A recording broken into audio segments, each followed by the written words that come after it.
A stone lay half buried in a hillside for longer than there have been humans. It was heavy, it was dull. It was the color of dried blood and old mud.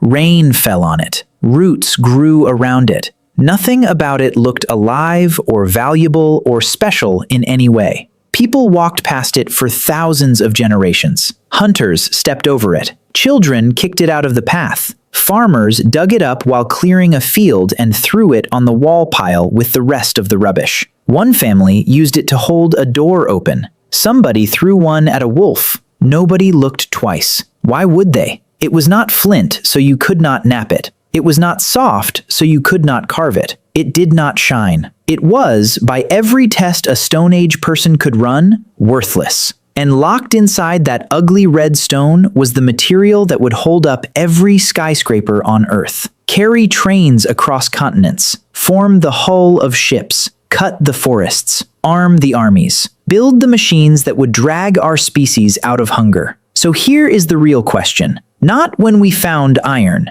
This is the story of how iron was discovered, and it changes how you look at every bridge you have ever crossed. How did a person with no chemistry, no periodic table, no school, and nobody to copy stare at a lump of red dirt and pull a metal out of it that Stone Age technology had absolutely no right to produce? The answer starts in the strangest possible place, not underground, in the sky. Hold that thought because it gets weirder. The first iron tools in history were not smelted, not mined, and not invented. They were collected. I will show you the exact blade in a famous tomb that proves it. But first, you need to understand the world that was desperate for a new metal. Go back around 5,000 years. Somebody figures out that certain green-stained rocks thrown into a hot fire bleed liquid metal. That is copper. Copper is soft. You can hammer it, you can pour it, but a copper knife bends when it hits bone. Then comes the fix. Mix copper with a small amount of tin, roughly 9:1, and you get bronze. Bronze is harder. Bronze holds an edge. Bronze builds empires. For nearly 2,000 years, bronze is the peak of human technology. Swords, armor, chisels, plow tips, mirrors, temple doors. And that entire world was standing on a crack. Here is the crack. Copper is common. Tin is not. Tin is one of the rarest useful elements on Earth's surface, and it sits in a handful of scattered places. Cornwall in Britain, pockets in Central Europe, mines out toward Afghanistan. So think about what that means for a king in Egypt or Mesopotamia. Your army's weapons depend on a rock that does not exist anywhere near you. It has to be shipped. It has to be carried across deserts by caravan. It passes through other people's territory, other people's ports, other people's taxes. Your entire military is a supply chain. One storm sinks a merchant ship and your armory goes quiet. One war closes a mountain pass and your plows stop getting made. Bronze made civilization strong and fragile at the same time. And the fix was already under their feet. Every field, every hillside, every riverbank, billions of tons of it. They walked on the answer for 2,000 years and could not see it. There is a chemical reason why, and that reason is the whole story. Iron is the fourth most common element in Earth's crust, over 5% of the ground you stand on.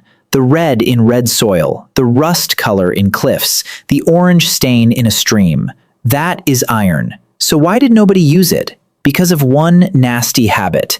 Iron is addicted to oxygen. Gold sits in a riverbed as gold for 1,000,000 years. Copper sometimes shows up as raw metal chunks. Iron does not. Any metallic iron exposed to air and water turns to iron oxide, rust. Then that rust mixes into the rock and the soil, and the metal disappears into stone. So when an ancient person picked up iron ore, they were not looking at a hidden treasure. They were looking at a heavy red rock that behaved like a rock in every possible test.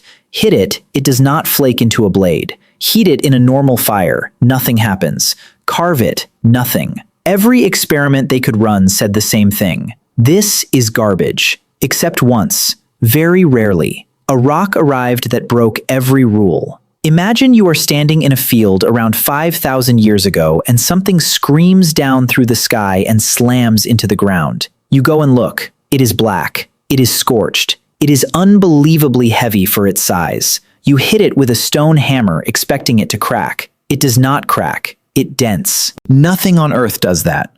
Rock shatters. Wood splinters. This thing squashes and stays squashed. Polish it and it gleams like water. That is meteoric iron, the metal core of a shattered asteroid, and it arrives already pure, already metallic, mixed with a few percent nickel. Now think about what that does to a person's head. It is the hardest, strangest, most beautiful material they have ever touched, and they watched it come from the sky. If this is the kind of history that actually makes your brain light up, subscribe now. It genuinely decides whether videos like this keep getting made. Then stay with me, because the next part is written down in their own words. The ancient Egyptians had a name for iron. Translated, it means metal of the sky or stone from heaven. They were not being poetic. They were being literal. That was the only iron they had ever seen, and it genuinely fell from above. Sumerian scribes used a word for iron that combined the sign for sky with the sign for metal. Hittite ritual texts mention the black iron of the sky. Separate languages, separate empires, same conclusion. And the objects survive. In Egypt, in graves dating to over 5,000 years ago, archaeologists found 9 tiny iron beads rolled from hammered sheet and strung as jewelry. Modern testing found high nickel content. That is a chemical fingerprint. Those beads are made of a meteorite. Then there is the famous one. Inside the tomb of Tutankhamun, laid on the mummy, sits a dagger with an iron blade that barely rusted in 3,000 years. Analysis found around 11% nickel plus cobalt, matching meteoric composition.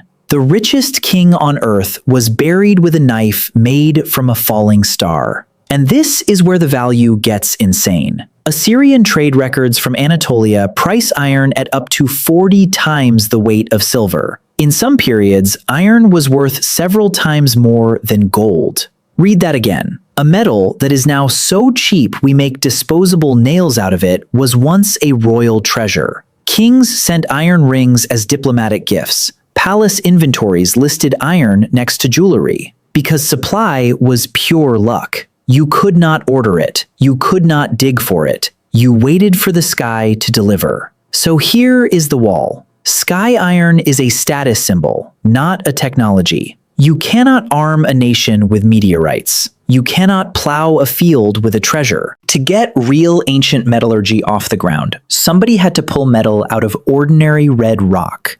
And there was a physical barrier standing in the way. Not a knowledge barrier, a temperature barrier. And it was enormous.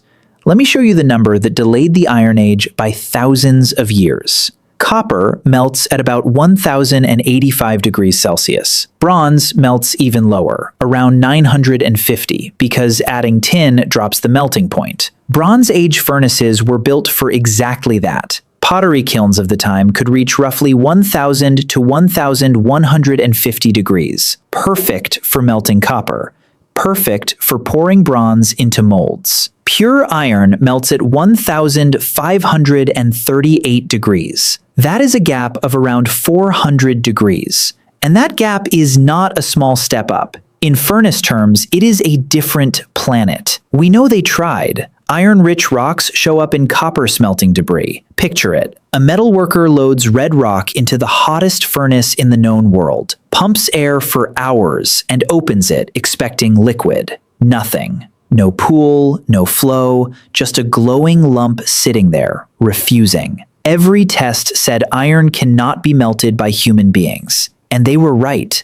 It could not. So the discovery, when it finally came, did not involve melting at all. This is the twist that makes the whole story click. Humans did not solve iron by getting hotter. They solved it by accident, sideways, while chasing something else entirely. Nobody was researching iron. Nobody had a goal. What actually happened was 3 separate improvements to fire made by people who only wanted better copper and better pots. Improvement 1, charcoal. At some point, people stopped burning raw wood and started burning wood that had been cooked. You pile timber, cover it with earth, and let it smolder with almost no air. Water and sap and smoke get driven off. What is left is close to pure carbon. Charcoal burns hotter, it burns cleaner, it burns steadier, and crucially, it will hold weight without collapsing, so you can stack rock on top of it inside a furnace. They chose charcoal because it made better bronze. They had accidentally chosen the exact fuel that iron needs, not for the heat, for something else hiding inside the smoke. Improvement 2. Walls. An open campfire loses heat in every direction. But build a tall clay and stone shaft around the fire, and the physics changes. Hot gas rises up the column. Rising gas pulls fresh air in through the bottom. That is a chimney, and a chimney feeds itself. Taller shaft, stronger pull. Stronger pull, more oxygen. More oxygen, hotter fire. Nobody knew any of that. They just noticed that tall furnaces cooked better, so they kept building tall furnaces. Improvement 3. Bellows. Leather bags, worked by hand or foot, pumping air through clay nozzles into the base of the fuel bed. Now you are not waiting on nature. You are force-feeding the fire. Sustained pumping pushes a charcoal shaft furnace past 1200 degrees. Still not enough to melt iron, not even close. But it was more than enough to do something nobody expected. Because at that temperature, inside that fuel, an invisible gas was being made. And that gas eats rust. Here is the moment. Probably not one day, probably not one person, but this is the process. A copper smelter runs a charcoal shaft furnace with bellows. Iron-rich rock ends up in the load. Maybe deliberately, because iron-bearing stone was sometimes used as a flux to help clean copper ore. Maybe by accident, because the furnace itself was built from iron-rich clay. Inside, the charcoal is burning with limited air. That matters. With plenty of oxygen, carbon burns to carbon dioxide. Starve it and you get carbon monoxide instead. Carbon monoxide is greedy. It wants an oxygen atom, and it will take one from almost anything. It rises through the shaft. It meets the iron oxide in the ore. It rips the oxygen off the iron and carries it away as gas. The rock never melts. It does not need to. The metal is being freed while it is still solid. That is called reduction, and it is the entire secret of iron smelting for the next 3,000 years. So what actually comes out? Not a shining ingot, not a puddle, something ugly. Down near the hot zone, thousands of tiny iron particles form and stick to each other under their own weight. Meanwhile, the sand and grit in the ore melts into a glassy liquid called slag, and that drains out or gets trapped in the gaps. The result is a lump that looks like gray volcanic sponge, porous, rough, crusted. It does not shine. It looks like a mistake. That lump is called a bloom. Now imagine the first person to break open a furnace and find one. He is looking for copper. He gets this. He would have thrown it on the waste pile, except someone, somewhere, hit one while it was still glowing. And it did not shatter like stone or crumble like slag. It flattened. That single hammer blow is the border between the ancient world and everything that came after.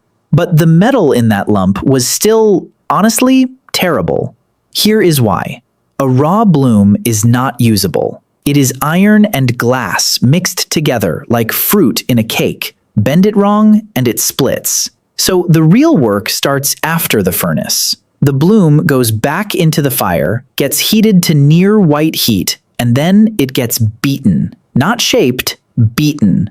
Every blow squeezes liquid slag out through the surface in bright sparks. Every blow collapses the empty pores. And here is the beautiful part. At that temperature, when two clean iron surfaces are smashed together, the atoms migrate across and lock. The metal welds to itself without ever melting. Hammer, fold, reheat, hammer again. Hours of it, sometimes days. What finally emerges is wrought iron, Tough, springy, low in carbon. You can bend it hard without snapping it. You can reshape it forever. It is a genuine miracle of labor.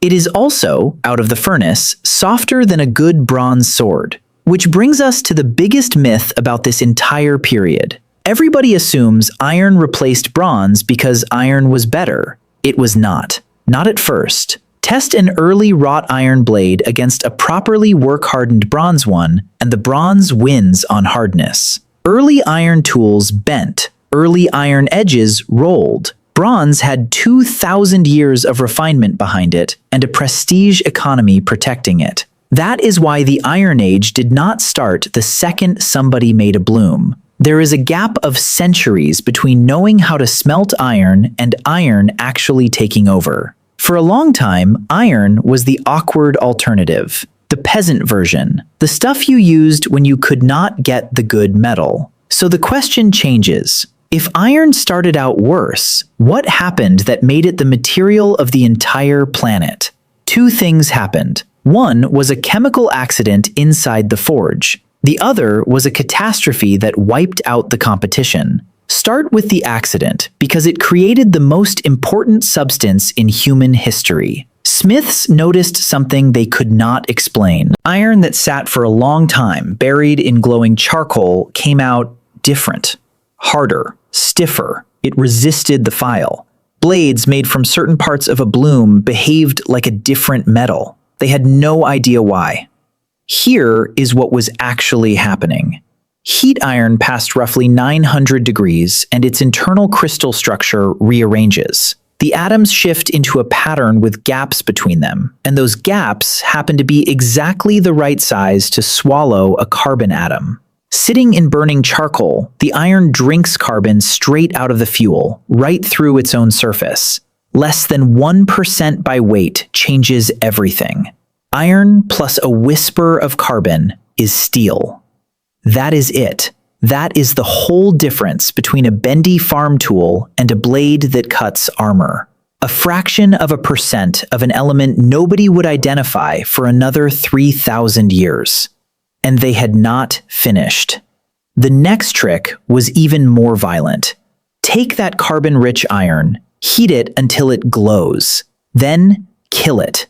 Plunge it into cold water. The metal screams, steam explodes off it. Cool it that fast, and the carbon has no time to settle into place. It gets trapped, jamming the crystal structure into a rigid, strained form we now call martensite. The result is savagely hard. That is quenching, and it is the moment iron finally beat bronze. But quench it wrong, and the blade turns brittle as glass. Drop it, it snaps. So Smiths found the counter move. Reheat the hardened steel gently. Watch the surface colors run. Straw, gold, bronze, blue, and pull it out at the right shade. That is tempering. It trades a little hardness for toughness. Color was their thermometer. Sound was their instrument. Nothing was written down. And because none of it could be explained, quenching became ritual. Secret liquids, recipes involving urine, blood, oils, herbs, timed to the moon. They were not being superstitious for fun. They were protecting a process that worked and that nobody could see. Now, the second half of the answer. Iron did not win on merit alone. It won because the world broke. Around 3,200 years ago, the Eastern Mediterranean fell apart. Fast. Within roughly 50 years, the Hittite Empire ceased to exist. The Mycenaean palace system of Greece collapsed. Cities across the Levant and Cyprus burned. Egyptian records describe waves of attackers from the sea. Historians still argue about the cause. Drought, earthquakes, migrations, internal revolt, or all of it feeding on itself. But the consequence is not argued. The trade routes died, and when the trade routes died, tin stopped arriving. Suddenly, bronze, the metal of kings, became a luxury nobody could reliably buy. So metalworkers looked around at what they could actually get without a ship, a caravan, or a treaty. And the answer was lying in the dirt outside the workshop door. Iron ore is everywhere. Bog iron forms in swamps. Iron sand washes along beaches. Red ore sits in hillsides on every continent. Charcoal comes from any forest. That is the real revolution. Not hardness, independence. A village with a furnace, a woodlot, and a smith could make its own metal. No imports, no permission, no king in the middle. Prices collapsed. And when metal gets cheap, everything changes at once. A farmer could own an iron-tipped plow instead of scratching soil with wood. An ordinary soldier could carry an iron spearhead, so armies could be raised by the thousand instead of equipping a small elite. Carpenters got iron nails, chisels, and saws. Woodcutters got iron axes, and forests that had blocked farming for 10,000 years started falling. Heavy northern clay soils, useless to a wooden plow, finally opened up. More farmland, more food, more people. Bronze made a small ruling class powerful. Iron armed everybody, and that made the man who could do it slightly terrifying. Put yourself in a village with no concept of chemistry. The smith takes red stones. He builds a fire you are not allowed to watch. He works it for hours behind a wall. He drags out a black lump that looks like nothing. Then he beats it, buries it in coals, and dips it hissing into water. And he hands you a blade that cuts anything you own. Nothing visible explains it. So cultures explained it the only way available. In Greece and Rome, the divine smiths Hephaestus and Vulcan work the forge of the gods. Honored but marked, lame, exiled, half-feared. In Yoruba tradition, Ogun rules iron, war, and craft. Celtic myth gives Gwaibnu weapons that never miss. Norse stories put the finest objects in existence, including Thor's hammer, in the hands of dwarf smiths under the ground. In parts of Africa, smelting was surrounded by rules like a birth. The furnace was shaped like a body. Sex was forbidden during a smelt. The smith was not just a worker. He was a man who argued with matter and won. Here is another thing you may have heard. That the Hittites discovered iron, guarded it as a state secret, and the world only got it when their empire fell. It is a great story. The evidence does not support it. Iron-working sites and iron objects turn up across Anatolia, the Levant, Mesopotamia, and the Caucasus at overlapping dates. There is no single origin point, no monopoly. The Hittites used iron. They did not own it. That myth survives because early historians assumed technology spreads out from one clever center like ripples in a pond. Real technology rarely behaves that way. It appears in several places at once because several places have the same fires, the same ores, and the same problems. Which means the map of early iron is not one line. It is at least 4 completely different traditions, on different continents, solving the same puzzle in ways that did not resemble each other at all. And one of them jumped 1,000 years ahead of Europe. That one is China. While the rest of the world was hammering spongy blooms, Chinese furnace builders went the other way. Better clays, taller stacks, stronger air.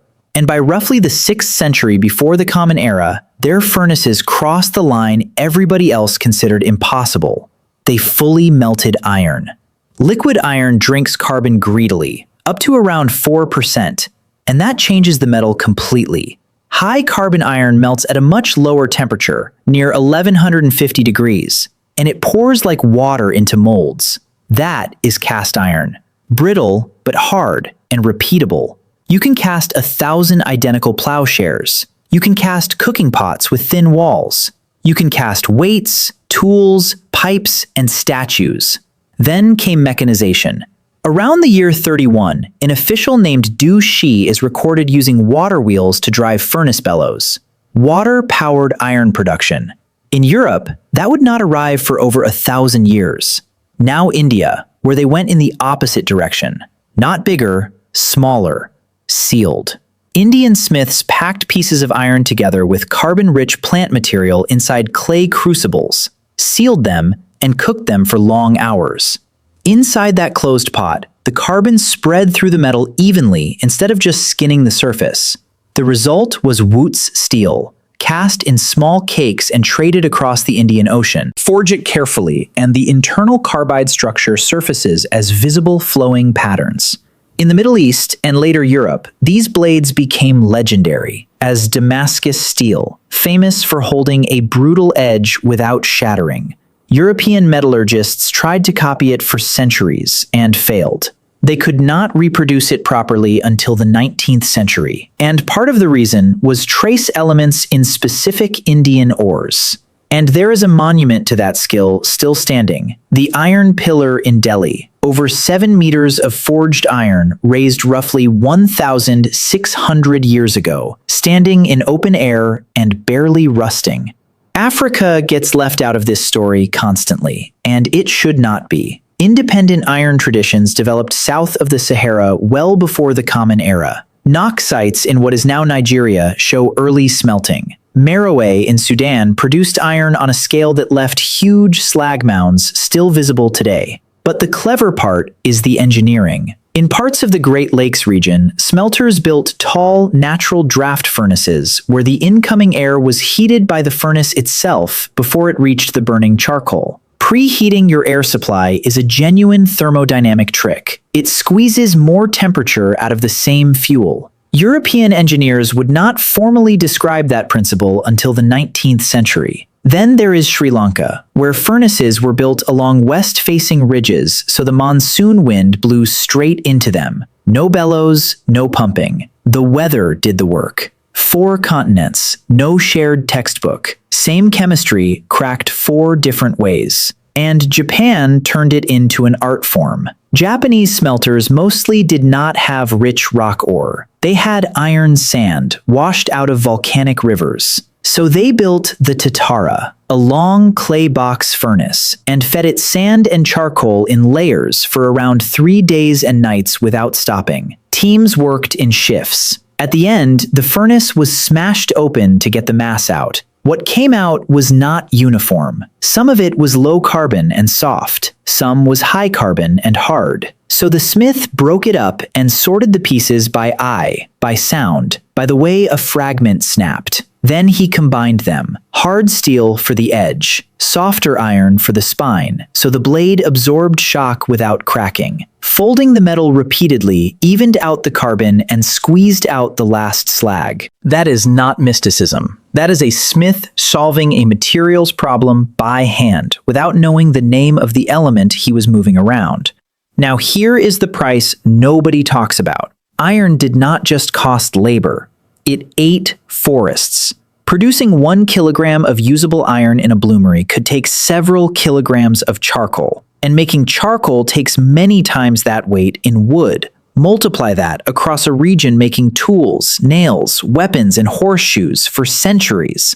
Iron-making regions were stripped bare. Some landscapes we now call natural open country are the ghost of an iron industry. You can still find the evidence. Slag heaps outside old smelting sites are so tough that archaeologists date entire settlements from them. Some ancient slag piles were still being mined in the 20th century because the leftovers were rich enough to be worth reprocessing. Every iron object in the ancient world represents a small piece of forest, converted into heat, converted into metal. Cheap metal was never actually free. Third myth, and the biggest one, that somebody invented iron. There is no inventor. There is no first genius. There is no single moment. What there is instead is thousands of small observations by people whose names never existed in writing. A smelter who noticed that this ore ran better than that one. A worker who learned to judge furnace temperature from the color at the mouth of the shaft. An apprentice who learned to read slag as it dripped out, thick or thin, and knew what it meant. None of them could explain any of it. They just knew what went in, what to do with the fire, and what should come out. And we know they were right because we have checked. Modern archaeologists build replica bloomeries using ancient measurements, ancient clay, local ore, and hand bellows. They pump air for hours. They break open the base. They get iron. Every time. The process needs no chemistry. It only needs attention, repetition, and someone willing to try again. And there is one more thing modern science can do that would have looked like sorcery to them. Take an ancient blade, cut a tiny cross-section, polish it, etch it, put it under a microscope, and the metal tells you its own life story. The crystal pattern reveals how much carbon it holds. It shows whether the edge was hardened separately from the back, and whether the blade was quenched in water or cooled in air. A sword can tell you the temperature it was forged at, 17 centuries after the smith died. That is how we know that some ancient steel was not luck. It was controlled, deliberate, repeatable. They were running a chemical process with total precision and zero theory. And that process, unchanged in principle, was about to be scaled up until it rebuilt the surface of the planet. The bloomery had one limit it could never escape. It was small, and it stopped. Each run gave you one lump. Then you tore the furnace open and started again. Europe's answer, arriving widely around the 13th and 14th centuries, was the blast furnace. Bigger, hotter, continuous. Charge it from the top forever, tap liquid metal from the bottom. But liquid iron is high carbon iron, so what poured out was pig iron, hard, brittle, useless for a sword or a beam. So you had to burn the carbon back out. In 1784, Henry Court's puddling process had workers stirring molten pig iron in an oxidizing furnace until the carbon burned away, hauling out pasty masses of iron by hand. Brutal work, slow. Then, 1856, Henry Bessemer blasts cold air straight up through molten pig iron. Everyone expected it to freeze the metal. It did the opposite. It got hotter. Because the burning carbon and silicon released their own heat, the reaction fed itself. In about 20 minutes, tons of brittle pig iron became steel, with almost no extra fuel. Steel stopped being precious and became structural. And that is the moment your world appears. Skyscraper frames, railway networks across continents, steel ships, bridges, rebar in concrete, machinery to build machinery. Now go back to the beginning of this video. A copper smelter 3,000 years ago on a hillside with a clay shaft and a leather bag of air accidentally makes carbon monoxide, which strips oxygen off a red rock and leaves metal behind. The blast furnace running right now in Pittsburgh or Wuhan or Rotterdam is doing the exact same reaction. Carbon monoxide, iron oxide, metal and gas. Same chemistry, same problem of controlling carbon, same cooling puzzle, just millions of times bigger. So the loops close. The first iron was a gift from the sky, hammered into beads and buried with kings. The metal itself was under every field, hidden by rust, guarded by 400 degrees of impossible heat. Nobody broke that wall. They went around it, using a gas they could not see, produced by a fuel they chose for other reasons. Then the world collapsed, the tin stopped coming, and the poor man's metal inherited the earth. Stand up and look around. The screen in your hand needed steel to make. The chair, the building, the car outside, the pipes in the walls, the cables in the ground, every gram of it started as dull red rock. And the last thought is the uncomfortable one. Somewhere out there is probably another ordinary material we walk over every day that we call worthless because our fires are not right yet. If you want to see what humans built the moment they had metal, watch the video on screen now. It picks up exactly where this one stops.